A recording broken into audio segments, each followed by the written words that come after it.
नमस्कार दोस्तों, मैं हूं दिनेश के वोरा। स्वागत है आपका न्यूज टाइम एसएस न्यूज के इस लाइव अंक में। दोस्तों, कहते हैं राजा को राजा की तरह बिहेव करना चाहिए, तभी शासन चलता है। लेकिन कभी-कभी ऐसा होता है कि सौदागर राजा बन जाते हैं और भारत में सौदागरों का राजा बनने का बहुत पुराना इतिहास है। ईस्ट इंडिया कंपनी को शायद कोई भी नहीं भूल सकता है। भारत में आए थे व्यापार करने और एक दिन इस मुल्क के बादशाह बन बैठे और अपने आप को एक तरह से कहा जाए, इस देश को फ्रेंचाइजी में बांट दिया गया कि कैसे शासन और व्यापार एक साथ में किया जा सकता है। मकसद था देश की दौलत को ब्रिटेन लेके जाना। लेकिन फिर एक वक्त ऐसा आया कि जब 1857 का संग्राम होता है तो ब्रिटिश शासन को आभास होता है कि बहुत हो गया, अब इनके हाथ से बागडोर अपने हाथ में ले ली जाए। तो 1858 में क्वींस प्रोक्लेमेशन आती है, क्वीन विक्टोरिया की। लेकिन इतिहास है, जब कभी सौदागर राजा बन जाएं तो देश बिक जाते हैं। आज के हालात क्या है? तब दौलत ब्रिटानिया चली जाती थी और ब्रिटानिया साम्राज्य इतना बड़ा था कि सूरज डूबता नहीं था। आज भी दौलत जाती है, चंद हाथों में जाती है। वो भी गुजरात के बड़े इंडस्ट्रियलिस्ट हैं या कुछ और बाकी बड़े इंडस्ट्रियलिस्ट हैं। तो कहीं ना कहीं बहुत सारी सिमिलरिटी हैं उसके अंदर। वो जो सिमिलरिटीज हैं वो इस बात का आभास देती हैं कि कभी भी जो बिजनेस पीपल हैं या जो सौदागर हैं वो राजा नहीं बनने चाहिए, वरना देश बिक जाते हैं।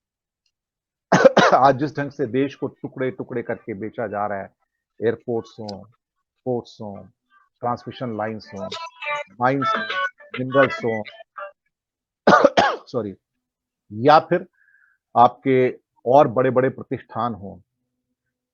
दरअसल जब देश की दौलत चंद हाथों में सीमित हो जाए तो ये भी एक किस्म से कहा जाए कि देश की दौलत को साइफन आउट किया जा रहा है। उस हिसाब से देखा जाए तो इस देश के अंदर भी आज सब कुछ खरीदा जा रहा है, बेचा जा रहा है। नैतिकता बेची जा रही है, मर्यादा बेची जा रही है, सच्चाई, ईमानदारी बेची जा रही है। जिसे चाहो उसे खरीद लो। हर एक ने अपना एक टैग लगा के रखा है। कोई कहता है कि मेरे इस शख्स को अगर आप भारत रत्न दे दोगे तो मैं बिकने को तैयार हूँ। कोई कहता है कि अगर मुझे इतनी सीटें लोकसभा में दोगे तो मैं भी बिकने को तैयार हूँ। सबके अलग-अलग क्राइटेरिया हैं। कुछ लोग ऐसे हैं, चंद लोग ऐसे हैं जो बिकने को तैयार नहीं हैं। वरना हिंदुस्तान की तो परंपरा रही है, यहाँ बिके हुए लोगों की कमी नहीं है। ज़मीर बिकते रहे हैं, तभी तो हज़ारों साल गुलामी भी देखी हमने। देश में ईमानदारों की चर्चा कम होती है, मीर जाफ़रों और जयचंदों की चर्चा ज़्यादा होती है। अब क्या कहूँ, जब लोग ₹1 नहीं, अठन्नी नहीं, चवन्नी में बिक जाएँ, तो फिर चवन्नी छाप की भी कमी नहीं साहब। जिधर झाँक कर देखेंगे आपको ये चवन्नी छाप लोग मिल जाएँगे और जब हिंदुस्तान का मुस्तकबिल चवन्नी छाप लोग लिखेंगे तो आप सोचिएगा कि हमारा दशा और दिशा क्या हो सकती है। फ़िक्र तो होती है, फ़िक्र सबको होनी चाहिए। बातचीत करने के लिए बीजेपी इस सदी की ईस्ट इंडिया कंपनी है। काम है वही सौदागरों वाला, देश को बेचना, खरीदना। आपसे और मुझसे, रियाया से, अवाम से इनका कुछ लेना-देना नहीं है। दौलत चंद लोगों की है, चंद लोगों के पास ही रहनी चाहिए। 1947 से पहले ब्रिटेन में थी, 1947 के बाद चंद हाथों में है। गरीब, गरीब ही है। बातचीत करने के लिए हमारे साथ आज एक प्रबुद्ध पैनल मौजूद है। बिहार से संजीव चंदन जी, दिल्ली से अरुण कुमार शर्मा जी, उत्तर प्रदेश से शीतल पी सिंह जी, बहुत-बहुत स्वागत है आपका। शीतल जी आज थोड़े समय के लिए जुड़े हैं, तो मैं उनको सबसे पहले आमंत्रित कर लेता हूँ। शीतल जी धन्यवाद, आपने वक़्त निकाला हमारे साथ जुड़े। अ, हालात आपके सामने हैं, हर आदमी बिकने को तैयार है। सबने अपना-अपना टैग लगाया हुआ है। एक राजनैतिक दल जब ईस्ट इंडिया कंपनी का लबादा ओढ़ ले, तो समझ लीजिए देश का विनाश काल आ गया है। शीतल जी। जो सिमिलरिटी आपने दी है उसमें सिर्फ इतना ही और अतिरिक्त जोड़ लें कि उस समय जो लोग थे जो ईस्ट इंडिया कंपनी के तौर पर आए, उनके मंसूबे साम्राज्यवादी थे। वो एक छोटे से भूभाग में थे, लेकिन वो फैले तो दुनिया के बहुत बड़े भूभागों में फैल गए और धीरे-धीरे उन्होंने बहुत बड़े भूभागों को अपना गुलाम बना लिया। और उनके बारे में कहा जाता था और ये कहावत थी कि उनके राज में सूरज नहीं डूबता, वो परिस्थिति थी। उसके बाद से दुनिया की जो आर्थिक शक्ल है उसने बहुत सारे करवटें ली और उस समय के जो निज़ाम थे, उस समय की जो समझ-बूझ थी सत्ता संचालन की, उसको भी समय-समय पर लोगों के प्रतिरोध के चलते बहुत सारे संशोधन करने पड़े। उन्होंने ही फिर डेमोक्रेसी अंगीकार की, यूरोप में पहले हुई, बाद में उसी के दबाव में बँटवारे के युद्धों में 2 बार दुनिया में बड़े युद्ध हुए, दोनों विश्व युद्ध, वो भी भूभागों के बँटवारे की लड़ाइयाँ थी, साधनों के बँटवारे की लड़ाइयाँ थी और उससे जो नई दुनिया की शक्ल आई, जिसमें हमारे आज़ाद देश की भी एक शक्ल आई, तो हमारी शुरुआत तो हुई जिसमें हम एक सार्वभौम स्वयंभू देश थे, अपना संविधान था, अपने देश के लोगों के हितों के हिसाब से हमने उसमें फैसले लिए थे और उसके हिसाब से कुछ समय तक वो संचालन चला।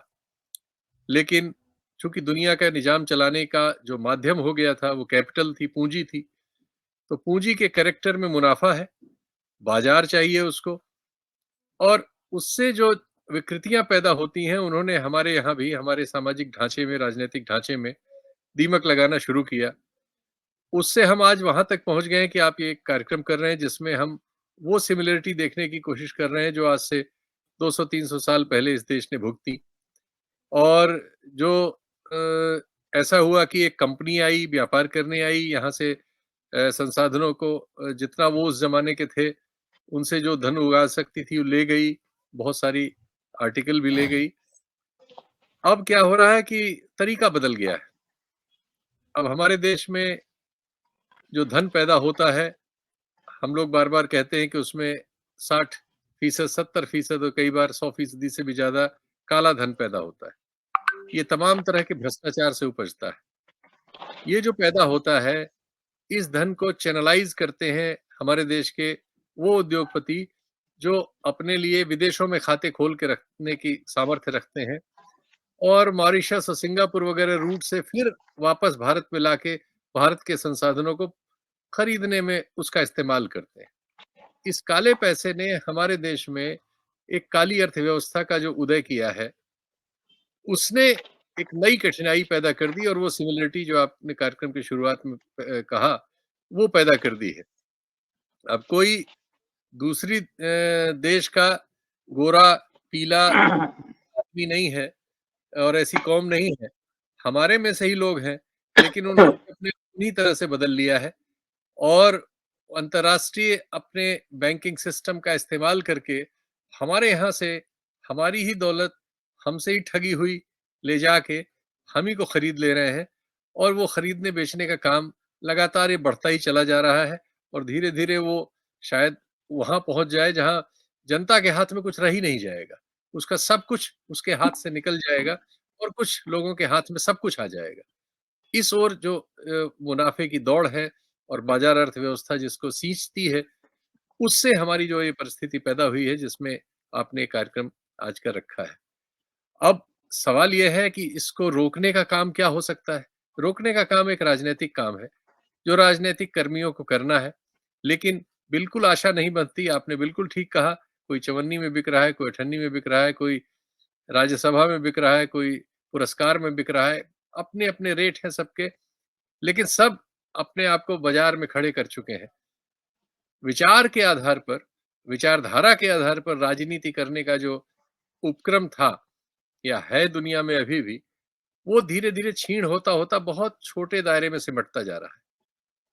और उसने क्या किया है कि अर्थव्यवस्था के इस बँटवारे ने जिसमें कुछ लोगों के पास असीमित साधन है और बहुत सो लोगों के पास साधनों का लगातार सीमित होना जारी है, उसने मनुष्यों में जो मनुष्यत्व के बहुत सारे गुण, बहुत सारे पिछली व्यवस्थाओं से हम लोगों ने अंगीकार किए थे, उनको नष्ट-भ्रष्ट कर दिया है। अब किसी किस्म का कोई मॉरल और इस तरह की चीज़ें जो पहले हम लोग चर्चा करते थे या जिसकी अपेक्षा आज भी करते हैं, वो उपलब्ध नहीं। सब कुछ इस पर निर्भर है कि उसको तात्कालिक तौर पर क्या फ़ायदा हो रहा है और उसके लिए वो भविष्य को गिरवी रखने के लिए एकदम उतावला है, दौड़ लगी हुई है। उससे वो राजनीतिक परिस्थिति पैदा हो रही है जिसमें दरअसल कोई राजनीतिक विचारधारा बची ही नहीं है। सिर्फ ये बचा है कि किसको तात्कालिक तौर पर क्या आज मुनाफ़ा हो सकता है किसी किस्म का राजनीति में, धन में, या जो उसने धन संग्रह कर रखा है उसकी सुरक्षा में, इस तरह के बहुत सारे कारकों में उसका हम लोग प्रतिबिंब देख रहे हैं लगातार। तो अभी तो जो स्थिति है, अगर विचारधारा के आधार पर कोई संघर्ष समाज में पैदा नहीं हो पाएगा, तो ये परिस्थिति जारी रहेगी। कितने समय तक जारी रहेगी, इसका आकलन करना भी अभी मुश्किल है। लेकिन फिलहाल तो सारी जो स्थितियाँ हैं, वो इस तरह की परिस्थितियों के पक्ष में है और इसीलिए ये चीज़ें लगातार बढ़ती रहेंगी और ये कहाँ तक पहुँचेंगी, कहना मुश्किल है।